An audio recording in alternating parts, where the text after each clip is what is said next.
WhatsApp guys, आज हम देखने वाले देसी गर्ल वो सी विदेशी girl political roast nationalist video थग लाइफ होने वाली इसके अंदर। करेंगे एंजॉय। चैनल पे तो प्लीज सब्सक्राइब, वीडियो कर दे लाइक। 1 2 3 गो। नमाज के बाद लाउड स्पीकर खाली ही रहता है, हनुमान चालीसा बजा दिया करो, भाईचारा बढ़ेगा। सही कहा ना? जय Shri Ram.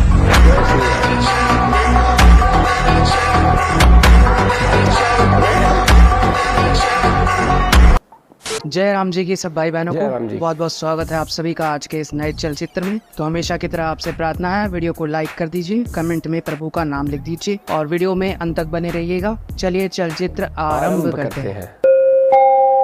Let's get started. चुनावी रिजल्ट से पहले आना शुरू। इतनी हड़बड़ाहट में क्यों है? अरे गैर कानूनी रूप से भारत में घुसिएगा तो मराम मुरा जाइएगा। अरे हम लोग जल्द इस धोखेबाज पाकिस्तान से आजाद होने वाले हैं। क्या बात कर रहे भाईजान, आजादी नजदीक है। क्या खबर है, क्या खबर है? अरे अभी भारत में चुनाव खत्म क्या हुआ? हई मोदी कन्याकुमारी में जाकर अभी ध्यान क्या धरे? पाकिस्तान खुद कह रहा है कि पीओके हमारा हिस्सा नहीं है। या अल्लाह, या अल्लाह, अब हम इस धोखेबाज पाकिस्तान से आजाद हो जाएंगे। या अल्लाह, या अल्लाह। रिजल्ट आने से पहले ही रिजल्ट आने शुरू। वो देखा होगा बाजार में आपने पार्ले जी बिस्किट पैकेट, पहले इतना बड़ा आता था, अब कितना बड़ा हो गया। जैसे जैसे महंगाई बढ़ी उन्होंने मुनाफा कमाना शुरू किया।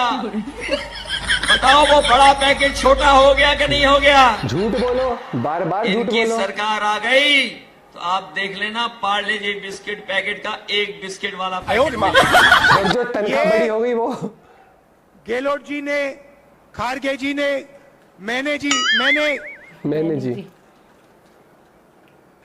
ये हमने नहीं किया है। ऐसे तो दोस्ती बनाते फिर। अले आखिर तो अपनी चाल में कामयाब हुई क्या? इस बात पर एक शेर सुनो, जिंदगी चाहते हो तो हमसे बचकर रहना, जहाँ नींबू नहीं जाता वहाँ नारियल घुसड़ देते हैं। मानसिक स्थिति रात में दिमाग की नस फटने को तैयार थी, रात भर सोया नहीं। After interview for paid post liberals and Woakes. तो भैया ये क्या है? और भैया ये कौन सा डांस है? कर तो बढ़िया रहा है जो भी कर रहा है। तो सबसे पहले 2024 का सर्वे लेके आप लोगों के सामने हूं। इंडिया अलायंस को हो रहा है चौतरफा फायदा, चौतरफा बढ़त। जोड़ के देखिए कि इंडिया अलायंस को कितनी सीटें मिल रही हैं। केरला में 18, तमिलनाडु में 36, कर्नाटका 8, तेलंगाना 7, आंध्रा 1, असम 5, वेस्ट बंगाल 2, बिहार 8, उड़ीसा 1, छत्तीसगढ़ 3, उत्तर प्रदेश 22, गुजरात कोई भी नहीं, राजस्थान 3, मध्य प्रदेश 3, उत्तराखंड 1, महाराष्ट्र 24, हरियाणा 6, दिल्ली 1, पंजाब 9, हिमाचल 1, झारखंड 5, गोवा 1, जम्मू एंड कश्मीर 2 और मेघालय, मणिपुर, त्रिपुरा, मिजोरम आदि मिला के 5। यानी इंडिया अलायंस की चौतरफा बढ़त मिल रही है 175 सीटें।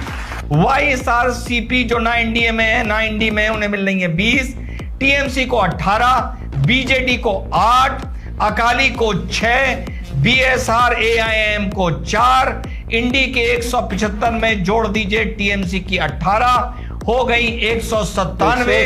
540 से 197 या 200 माइनस कर दीजिए तो एनडीए की आ रही है 340। हवा इंडी की है, सरकार एनडीए की बन रही है। जय हिंद, वंदे मातरम, खुदा हाफिज। ये तो ऐसा हो गया कि मेरे घर पे कब्जा करके मुझे ये कमरा देकर कह दिया जाए कि ये लीजिए जी, हमने आपको कमरा दिया। क्यों चिल्लाइए मत, आपने लिया चिल्लाइए मत। तो कब्जा करके कह दिया कि अच्छा ये लीजिए, आप एक काम कर लीजिए, रह लीजिए किराएदार की तरह। आप कौन देने वाले होते हैं हिंदुस्तान में? दूसरी बात, अब ऐतिहासिक फैक्ट पर आते हैं, छोड़िए इन चीजों को। ये कहते हैं कि अगर ऐसा हुआ है, अगर औरंगजेब ने ऐसा कुछ किया है तो हम उसकी मजम्मत करते हैं। अगर मैं आपको एक चीज कहना चाहता हूं कि 1100 में जब गजनी यहां पर पहली बार आया, उसने राजा जयपाल के साथ युद्ध किया, उनको वहां पर हराया, ठीक है, और गजनी शहर में जाकर एक दीवार बनाई। उस दीवार के बराबर में खड़े होकर इस देश की हिंदू महिलाओं को 2-2 दिनार में बेचा गया। ये एस्टैब्लिश फैक्ट है, मैं नहीं कह रहा हूं। ये तक झेला है इस देश के हिंदुओं ने, महिलाओं ने और बच्चों ने। जब गोडाउन में ही गड़बड़ है तो शोरूम तो ऐसा ही निकलेगा ना, ठीक है। और ये इतिहास में है। अब एक चीज बताइए, ये उसको भी नहीं मानते, फिर मैं इनको कहता हूं चलिए छोड़ दीजिए, मत मानिए इसको। मासिर आलमगीर, जिसको मैं लगातार 3 महीने से कोट कर रहा हूं, उसमें साकी मुस्तैद ने सारी चीजें औरंगजेब की लिखी है, ये उसको भी नहीं मानते, कहते हैं ना वो उसको भी नहीं मानेंगे। 2005 का दैनिक जागरण का कटिंग मानेंगे क्योंकि ये उनको फेवर करता है। मैं इतनी चीज कहना चाहता हूं कि आप हिस्टोरिकल फैक्ट नहीं मानते, आप इतिहास नहीं मानते, आप किताबें नहीं मानते, जो भी कुछ टेक्स्ट लिखा हुआ है वो भी नहीं मानते, सब कुछ छोड़ दीजिए। मैं कहता हूं कैमरा है, पहले तो मामला कोर्ट में है ही है, कैमरा है, चीजें हैं, सब कुछ आपके पास है, चलिए हाथ कंगन को आरती का, पढ़े लिखे को फाड़ती का, चलिए देखते हैं दीवारों पर, आसपास पर, चीजों पर, तमाम जगह ऐसी है ना। भाई साहब नमस्ते, पीछे थे। नमस्कार। अब कह रहे हैं मस्जिद में शिवलिंग तो मिलेगा नहीं, और मस्जिद में तो नहीं कुछ होगा, मस्जिद में तो कमल का निशान नहीं होगा। अगर हम चले जाते हैं उच्च न्यायालय तो ये हमें कहते हैं कि शाब्दिक उग्रवाद क्यों फैलाना शुरू कर देते हैं, समझ में नहीं आता। सब कुछ है आपके पास, तो मसला सिर्फ इतना सा ही है, सबको पता है, सब जानते हैं, सबने देखा है, हिंदुस्तान भी जानता है, इनके खुद के पास भी कोई डिफेंस नहीं है, लेकिन जबरदस्ती अपने आप को मुगलों से बस जोड़ना है किसी भी तरह से। नाम अब्दुल है मेरा, सबकी खबर रखता हूँ।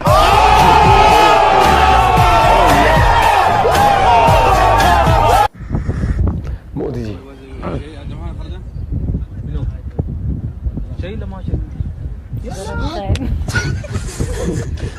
भैया, राजस्थान में एक खेत की जमीन 20 फीट अंदर चली गई और जब थोड़ा नीचे होकर देखा तो अंदर से आवाज आई। तुम मेरी बात को लिख के रख लो, ये अपने वीडियो में महफूज रख लो। ये क्या था? ये नहीं रोक पाएंगे बीजेपी को। मैं सच्चाई को बयान कर रहा हूं। जब 4 तारीख को नतीजा आएगा तो आप बोलेंगे कि हाँ, एक दीवाना आकर ये बात हमसे करके गया था। प्रिडिक्ट कर दिया है, प्रिडिक्ट कर दिया है।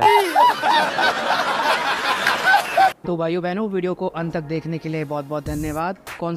एक बार फिर से बढ़िया बढ़िया मीम्स थे। और भैया देखो, सीधी सी बात है, जब आप वोट मांगने जाते हो तो आप जब ऐसी बातें कर देते हो, एग्जांपल वो कह देना कि पारस जी का पैकेट पहले इतना आता था, फिर इतना हुआ और अब इतना हो गया पारस जी का पैकेट, आप ये सोच के सबसे पहले बोला करो कि लोगों को गुमराह करने की कोशिश मत करो। यही होता है कि हाफ नॉलेज या लोगों को आधा सच बताना, जो कि सो कॉल्ड बड़े बड़े यूट्यूबर्स जो कुछ होते हैं वो फैक्ट्स को इस तरीके से मैनिपुलेट करके बताते हैं, आर्टिकल्स को उस तरीके से लाना। वो आर्टिकल भी ऐसे ऐसे होते हैं कि जो अगर आप देखोगे तो कौन लिख रहा है, कौन सी न्यूज के हैं, कहां से आ रहे हैं वो। और किसी भी देश को उभरता हुआ ना दूसरा देश देख नहीं सकता, बहुत कम देश ही होते हैं, याद रखना, ठीक है। तो अगर और इंडिया में अगर मिली जुली सरकार आएगी ना अगर, तो बाहर की कंट्री खुश होगी, क्योंकि वो कहेंगे भाई ये डेवलप नहीं होगा उतनी तरीके से। ये चीज कोई कंट्री नहीं चाहती भाई कि इंडिया सुपर पावर बने, ये चीजें मुंह पे कहता हूं मैं, और ये चीज है। और बाकी पार्ले जी की बात अगर मैं कहूं तो इतना ही कहना चाहूंगा भैया, तो पार्ले जी अगर इतने से इतना हुआ है ना तो तेल के रेट बढ़े हैं, इसलिए उनका वो रेट वाइज खपत इतनी हुई है, लेकिन आपकी तनख्वाह भी तो बढ़ गई है टाइम के हिसाब से।